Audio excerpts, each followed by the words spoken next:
It's all because of the flood control scam. Yun ang natatakot sila. Bumalik na naman doon ang usapin at mag-booking po yung mga masterminds. Attorney, you mentioned kanina na kinukundina nyo or dismayado po kayo doon sa nangyayari sa Senado. Pero sa tingin nyo po, dito sa timeline ng sinasabi nyo pong tina-target umano yung majority, may kinalaman din po ba ito sa upcoming impeachment trial sa July 6? What's your comment on this po? I adopt the very astute observation of my good friend, my handsome friend, Mike Defensor. Kaya ito medyo tinakamahan po kami kung sa mga kaso sa kanya eh. Kasi yung mga pretty boy na rin yan, delikado yun sa kulungan. Pero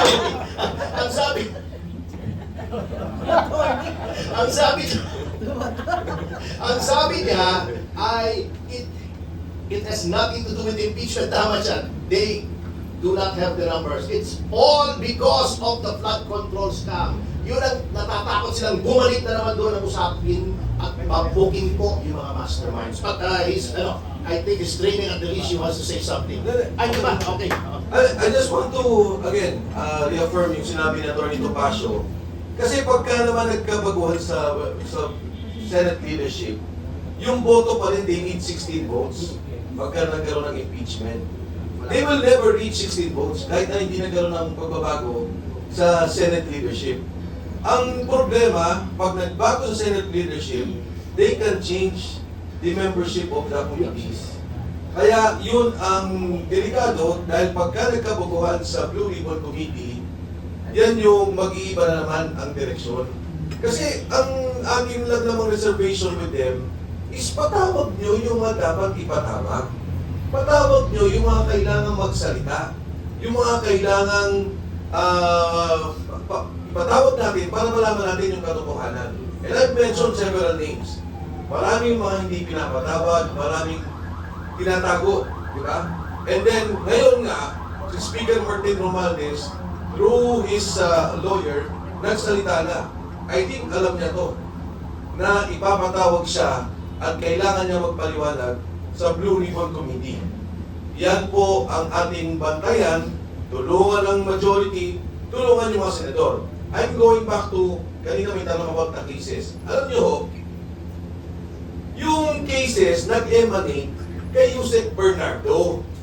Si Yusek Bernardo, biglang nag-decide ang DOJ na siya na ang magiging state witness. Paano kung siya ang isa sa mga pinaka-guilty? Isipin nyo kay Bong Revilla, di ba? 4 yung mga kinasuhan, 3 doon state witness na. Siya ang naiwang nakakulong. Kay Senator Jinggoy, ganun din naman ang kaso niya eh. So I'm not talking about, is it wicked? Pero simple, from one state witness, nagturo na lahat. So bukas, pwedeng sabihin nila, Oy Bernardo, ituro mo rin si Cayetano. Ituro mo rin si ganito. Yan po ang delikado dyan. At kailangan natin, of course, legal po yan, DOJ po yan. Pero at least, pag narinig natin talaga sa committee, sa Blue Ribbon Committee, malalaman natin ang totoo. Alam nyo, eto sinasabi ko, si Yusek Bernardo, noong una yan lumabas, ang sabi, huwag mong sabihin ang pangalan ni Manny Bunuan. Sinabi ang pangalan ni E.S. Bersamin. Kung nare-recall ninyo, binanggit dyan ni Yusek Bernardo. May isa pang pangalan na hindi niya binabanggit hanggang sa ngayon. Pinagsabihan siya, tinanggal doon sa kanyang, sa bakit pagkakalam, sa information na nakuha ko. Merong tinanggal na hindi niya binanggit. Pag yan umalap sa Blue Ribbon, talagang dapat natin malaman. Pangalawa, si Alcantara, ang sabi niya, 8% ang nakukuha niya sa lahat ng kontrata. Tama? 8% in general. Pero alam ko ho, hindi lang siya 8%. Kasi nga, ghost project eh. Wala namang ginawa. Oho. Ang pumasok sa distrito niya from 2022 until the investigation is about 30 billion na natin. 30 billion pesos. Ang sinoli niyang pera magkano? 180 million pesos. Yung 30 billion na yun, sa 8% na lang, o 10% na natin para madaling compute, 3 billion ka agad. Yan kailangan malaman sa Blue Ribbon Committee hearing. Yung mga binanggit na congressmen ni Diskaya, madami po yan. May mga binanggit si Saldico na cabinet secretaries. Kailangan natin malaman yan. Again, wala akong sinasabi kung ano yung kaso kay Jinggoy and all the others, including Cheese and Joel. Pero isang tao lang po yan, si Yusek Bernardo. Siya yung gumitna sa lahat ng yan. Kumbaga sa ano siya yung naging makapili. Eh kung kaya ni Yusek Bernardo na kumausap sa isang senador, kumausap sa mga cabinet secretaries like Manny Bonoan, ano ang role niya? Gaano siya kalaki? Ano ang mga kontratang pinapasok niya? Isipin nyo, Secretary Manny Bonoan, sinabi ko to, doon ni Senator Ping Lacson, speech niya. Sabi niya, 80 billion pesos po yan. Si Manny Bonoan, 30 billion ang hinandel niya. Ang hinandel ni Yusek Bernardo was 50 billion. Nare-recall nyo mas malaki pa siya, mas si boss pa siya. Yan ang katotohanan ng dapat natin malaman. So in relation to what you said, I don't want to dwell into the legal, but the basis of their cases was only one person at the time controlled by the Department of Justice. May dadagdag lang ako with your kind permission. Yung regarding sa sistema ngayon ng paggagawa ng state witness. Kung natatandaan nyo, may inimpose na additional requirement ang DOJ that is very dangerous. Not to mention, not included doon sa Witness Protection Act, yung restitution. Gina-justify nila yan. Dahil sabi nila, hindi pwede na ganun-ganun na lang. State witness ka, hindi mababalik. Where is the justice? Ito po ang mabigat dyan. Okay? Una-una, sasagutin ko, ibig sabihin ba pag state witness ka, hindi na mababawi yung ill-gotten wealth mo? No! Minimislead po tayo ng DOJ. There is such a thing as forfeiture proceedings na ang nag-i-initiate ay ang Office of the Solicitor General. At very expedient po ito. What do you mean expedient? Kasi nasa Anti-Graft and Corrupt Practices Act that all your assets kung ikaw ay public official that are grossly disproportionate or not justified by your legitimate income immediately presumed ill-gotten. So the presumption now is in favor of the government. Okay, ito na, huwag na kayo pumalakpak, ibato po siya. Ngayon, anong procedure? The OSG will initiate forfeiture proceedings which is civil in nature before the courts. Sasabihin nila, ito ay ill-gotten, dapat kunin ng ating gobyerno. Bakit civil? And why is that advantageous to the government? Kapag civil, all you need is a preponderance of evidence, hindi guilt beyond reasonable doubt. So, anong importante rito kung bakit forfeiture? Sino nagdedetermine kung magkano ang babawiin?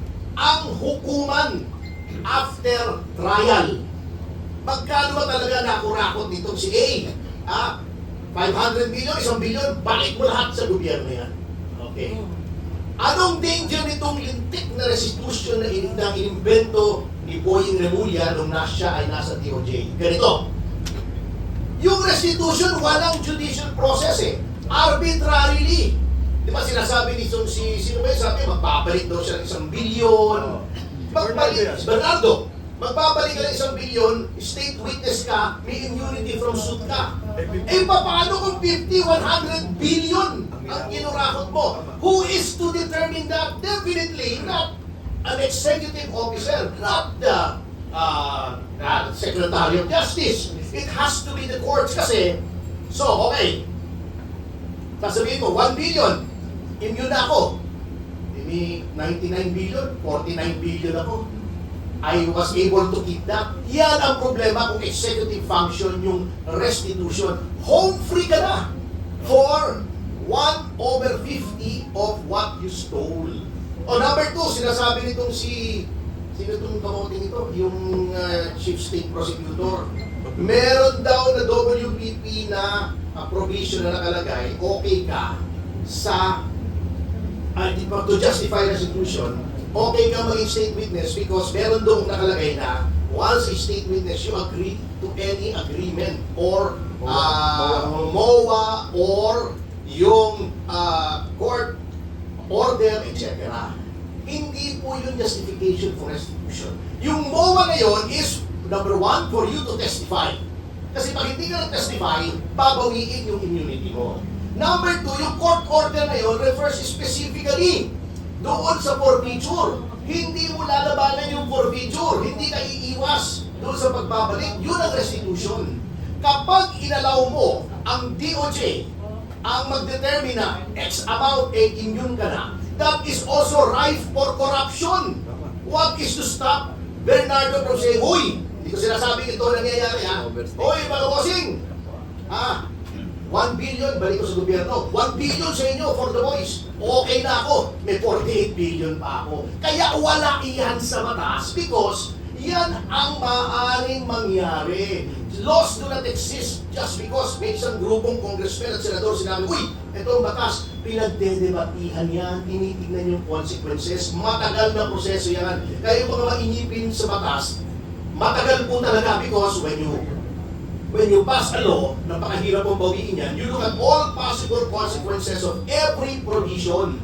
Yan po ang objection namin. Now, yung sinasabi nilang MOA, na magbabayad ka ng certain amount, na immune ka na, that is even a contract that is void because it is contrary to public policy. Hindi po public policy na you return part of the stolen assets that you have and you retain part of it. Wala pong ganun. That is contrary to public policy. Ang public policy, nang nakaw ka, ibalik mo lahat through forfeiture proceedings. Hindi na itindihan, diba?